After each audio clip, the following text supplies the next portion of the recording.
दोस्तों, आज की कहानी है तो मेरी तरह बर्दाश्त मत करना। दोस्तों, कहानी शुरू करने से पहले अगर आपने हमारे चैनल को सब्सक्राइब नहीं किया है तो सब्सक्राइब कर लीजिए ताकि आपके पास पहुंचे हर नया वीडियो। रिंकी, मान जा बिटिया, ये छोटी छोटी बातें तो हर घर में होती हैं। हम औरतों को घर बसाने के लिए बर्दाश्त करना ही होता है। ऐसे छोटी बातों को तूल दोगी तो आगे की गृहस्थी कैसे संभालोगी? अभी तो काफी लंबा सफर तय करना है। जीवन की शुरुआत हुई है। सुजाता ने अपनी बेटी रिंकी को समझाया जिसकी 2 महीने पहले ही शादी हुई थी। माँ, मुझसे इस तरह का टॉर्चर बर्दाश्त नहीं होता है। सोहन हर बात पर झिड़क देता है। उनकी दीदी फोन पर नसीहतें देती रहती है। इस तरह तो मेरा जीना मुश्किल हो जाएगा। सासू माँ को लगता है मैं घर अच्छे से नहीं संभालती हूँ और ससुर जी मौन बनकर सब देखते रहते हैं। अब घर संभालूं या नौकरी, दोनों एक साथ मुश्किल है। उस दिन मेरी सहेली मोना की जन्मदिन की पार्टी में चली गई तो घर में हंगामा हो गया था। रिंकी ने बात रखी, क्यों माँ, शादी होते ही मेरे रहन सहन, आने जाने, खाने पीने, उठने बैठने सब पर पाबंदी लग गई है। मैं अब पहले की तरह खुद को आजाद महसूस नहीं करती हूँ। एक अजीब सी बंदिश मुझे घेरे रहती है। मैं सटपटाती रहती हूँ। रिंकी रोने लगी। मेरी बच्ची, जो तुझे बंदिश लगती है वो बंदिश नहीं है, वो अब तेरी जिम्मेदारी है।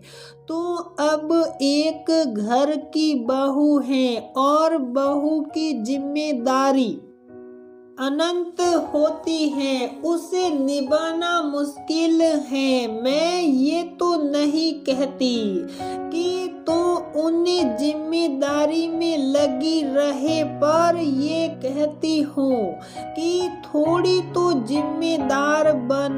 ग्रस्त जीवन इतना भी आसान नहीं है। समझौता औरतों को ही करना होता है। मोना की पार्टी में जाना गलत नहीं था, पर देर रात तक घर ना आना गलत था। सुजाता ने प्यार से समझाया, अब तू किसी घर की इज्जत है, शान है। तुझे समय पर आना जाना सीखना होगा और घर की मर्यादा का ध्यान रखना होगा। माँ, सोहन भी तो देर रात तक पार्टी से आते हैं। मर्दों के लिए कोई नियम नहीं होते हैं, कोई बंदिश नहीं होती है। सारे फर्ज बहू के होते हैं, बेटों के कोई फर्ज नहीं होते हैं। ये सुनकर सुजाता चुप हो गई। आज कल के बच्चों को क्या समझाए, सब बहस पर उतर आते हैं। नई पीढ़ी, नई सोच, बराबरी वाली सोच। सुजाता अपने दिनों में खो जाती है जब वो वो शादी होकर आई थी, उसे बहू के लिए कितने कानून बताए गए थे। सुबह जल्दी उठना, सबके लिए चाय नाश्ता खाने की तैयारी करना। उस जमाने में तो मेड भी नहीं आती थी। घर की साफ सफाई, बर्तन, कपड़े, इन्हीं में पूरा दिन निकल जाता था। वो थक कर सूर हो जाती थी। उस पर दिन भर सास की डांट ताने सहती, कभी आवाज नहीं उठाती थी, कभी विरोध नहीं करती थी। खुद ही आत्मग्लानि महसूस करती रहती थी।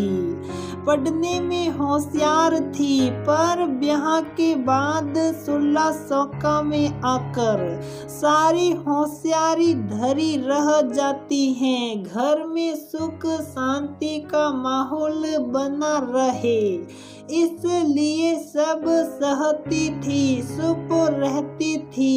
यही सीख वो अपनी बेटी को भी दे रही हैं। मैं ये क्या कर रही हूँ? जो जिंदगी मैंने जी, वो ही मैं अपनी बेटी को जीने के लिए कह रही हूँ। सुजाता ने मन ही मन सोचा, फिर बोली, रिंकी तू मेरी तरह बर्दाश्त मत करना। पढ़ी लिखी कमाऊ है, अपने आत्म सम्मान को बनाए रखना और अपने स्वाभिमान से कभी समझौता मत करना। माना बहू है, बहू की जिम्मेदारी निभा, पर उसमें अपने अस्तित्व को मत खोना।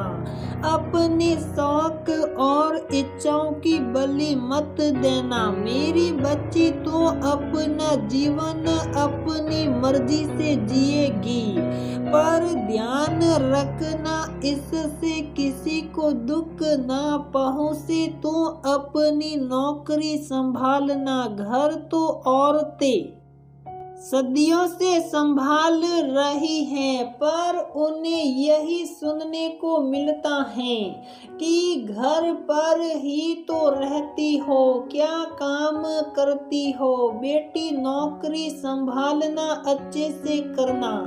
इस नौकरी ने तुझे तेरी पहचान दी है। इस नौकरी के कारण तू सिर उठाकर जीती है। तुझे किसी के सामने हाथ नहीं फैलाना होता है।